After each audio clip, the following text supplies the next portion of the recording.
The Azer, a race of fire elementals native to the elemental plane of fire. What are you doing?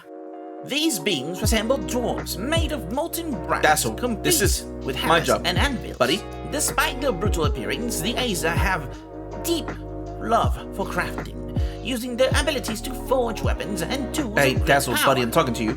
Though they are often viewed as chaotic and unpredictable, I assure you, they can also be honorable and steadfast allies to those who earn their trust. Now that we know what an Azer is, let's talk some features. Well, as Dazzle so elegantly put it, these guys are made of brass, so they have natural armor class of 15. Now you add a shield, you can make that 17. Azers are also immune to fire and poison. They have immunity to poison condition, which makes sense since they are literal fire and brass. I do believe you failed to mention they only speak the native tongue on the elemental plane of fire, Ignan. I was getting to that, Dazzle. But since you already covered it, let's talk about their features here. They have heated body. A creature touches the Azer or hits it with a melee attack while within 5 feet of it, takes 5 or 1d10 fire damage. They have a very powerful offense called Heated Weapon. When the Azer hits you with a melee weapon, it deals an extra 3 or 1d6 fire damage, giving a nasty burn alongside whatever wound the weapon gives. If the party is surrounded, it's going to be near impossible to escape alive. A problem for another individual. This is why I studied the arcane. I can always just misty step out of danger. What about your party? What party? Dazzle, you're a terrible teammate. I do believe you spelled the word living wrong. Let's just move on from this. The last feature they have is illumination. The Azer shed bright light on a 10-foot radius and a dim light an additional 10 feet. Wait a minute. Are you telling me they're walking torches? I mean, they are fire elementals, Dazzle. Between you and me, honestly, if the party were to be surrounded by beacons of light, they deserve their fate. Let's just move on. For combat, they should use a melee weapon and add additional damage from heated weapon. Very basic and simplistic. This is all for the features. Let's talk about some settings. Here are 3 settings that could work for your world. For something simple, we have the Azer Stronghold. The adventurers find themselves in a massive Azer stronghold filled with towering forges, molten metal rivers, and creatures of fire. The Azers are in the midst of a rebellion against their elemental lords, and the adventurers find themselves caught in the middle. The adventurers must navigate the dangerous environment, all while trying to ally with one of the factions to gain their support and escape with their lives, or end the rebellion. We also have the Azer City. The adventurers must journey to a sprawling Azer city on the elemental plane of fire to retrieve a valuable artifact that has been taken by a group of rogue Azers.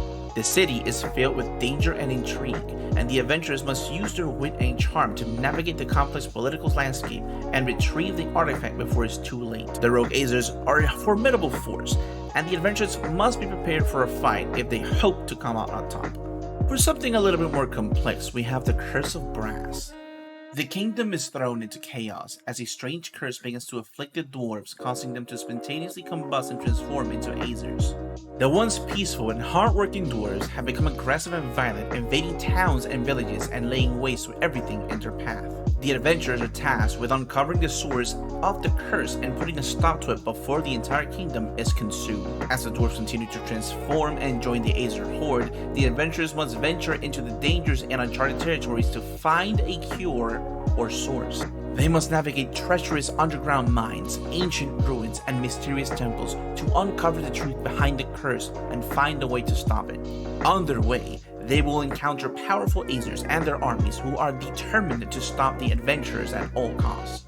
As the final showdown approaches, the adventurers must use their skills and cunning to defeat the Azers and put an end to the curse once and for all. The fate of the kingdom rests in their hands, and they must use their bravery and determination to turn back the Azer horde and save their friends and families from the curse. Now that we have a couple settings aside, let's talk strategy. Azers don't have a lot of numbers, so they rely on their sturdiness to the fullest. Since they are literal walking fire hazards, they're going to rush their enemies and inflict as much damage as possible, or will burn them while they get attacked themselves. Now remember, they are crafters. Giving the Azers enchanted gear used in battle should be a must, as it's one of their key components. They want a fireball, a flame tongue hammer. A shield with the spell Fire Shield would be especially devious as it would stack with their heated body. You could create a wizard or a sorcerer to enhance their strength. Use each weapons with unique flame traits. For a combat scenario, have all the melee Azers rush forward. At least have one of them wielding enchanted weaponry, more if the party level demands it. Have a few of them with ranged weapons in the back, or a sorcerer to target the back line, making the party focus them first. Overall, if the party has fire resistance, this will be a hard fight for the Azers. A good way to do this is have the melee fighters focus the melee fighters themselves. Have them always be up close. If they get attacked, they're still taking fire damage. Abuse that. Heated body is a powerful feature. That's all for today's video. Please like, follow, and subscribe. Tell me about your favorite encounter you have with an Azer in the comment section below. Peace.